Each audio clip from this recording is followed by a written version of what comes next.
Alright, what's going on, guys? Alright, so I had my second surgery and I'm doing good. Kind of been laid up for a couple days, taking it easy. And I'm going to have one more surgery, of course, but we'll get through it. I got to go shed hunting today. And today was an absolute heartbreak. I don't know how to explain it. I found a giant deer today. One of my big boys, the older fellows that I've had on the deer or on the farm for quite a few years. I've been watching this guy for at least 4 years now that I know of. And I didn't see him at all this year. Not running corn or anything. We didn't see him at all. No one that works on the farm there seen him either. We did see some other big ones, but not this guy.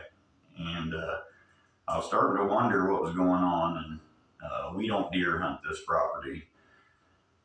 A good section of our farm is managed very, very heavily for big deer. And we don't shoot big deer. Me and my family, we like shed hunting. And we've done it for so long that there's no reason to shoot any more big deer. We like picking them up and hanging them on the wall.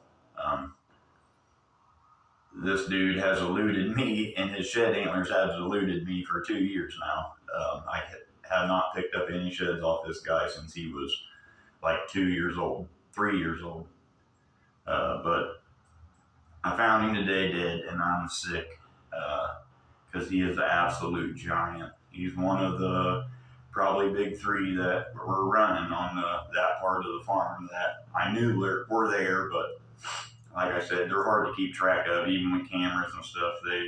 They're about impossible to keep track of. He is an absolute giant, and I'm sick to see him dead.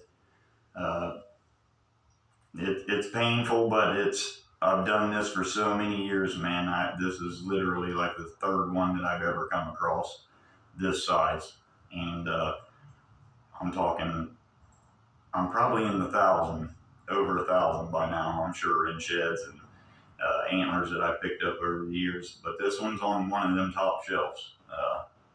It's a big deer, big deer, big deer, big deer, big deer, big deer.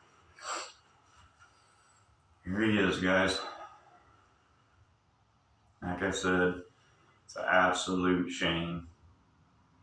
Absolute shame. He is just an absolute beauty.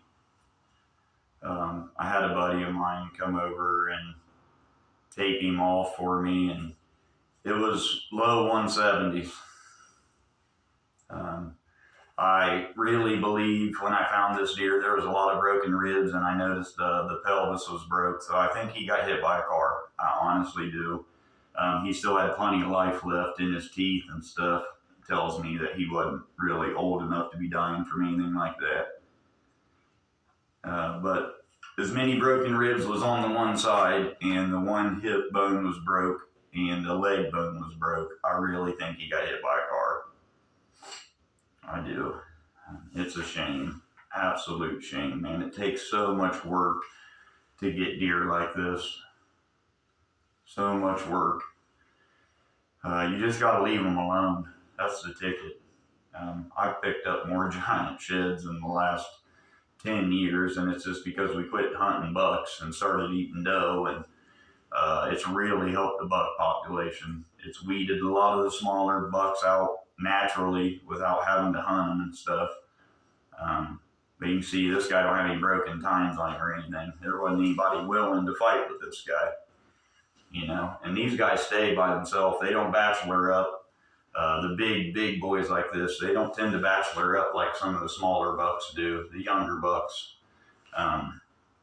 It's an absolute shame, man. Just an absolute shame. It sucks.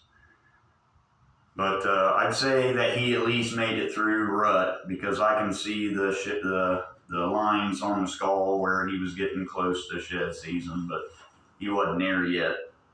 But Man, I'm gonna miss having him passing these genetics on because he is beautiful. Squirrels got him in a couple places, but I had to show him to you guys. No sheds. We did see like 5 small bucks today with 1 antler on their head, but didn't find anything. But I didn't go any farther in the honey hole either. We found this guy and we started bumping a bunch of deer around. I said, let's just get our tag for him because that took half the day right there. But we're going to go back in there. I saw a lot of antlers on heads, so I backed out. But hopefully there's a few more of these I can find. I hope I don't find them like this, but I'd much rather have found one at a time. But man, what a shame. Sucks. And I'll keep you guys posted as we get back at it. Junior's freaking out after I found this one. He was so mad that he didn't get to go, but we'll get him out and get him on something. Sucks, but it's awesome. Like I said, I put in so many miles. I can't even tell you how many miles I put in over the years. And you just don't come across deer like this, you know. Even as hard as we manage them here and don't hunt them, it's been really hard to get. It's taken a lot of time to get deer this size. And it hurts to lose them to a car, you know what I mean? But hopefully we'll pick up some more giants in there. I did see some running crops this year that were absolute giants. They're 170, 180 inch deer too. So I'm hoping we can pick some sheds up this year. I'm tired of picking them up hit by cars. But this time of year is when I walk the majority of the road frontage, and this was probably 150 yards off of the road. We didn't get in very far, but what a shame. What a shame, what a shame.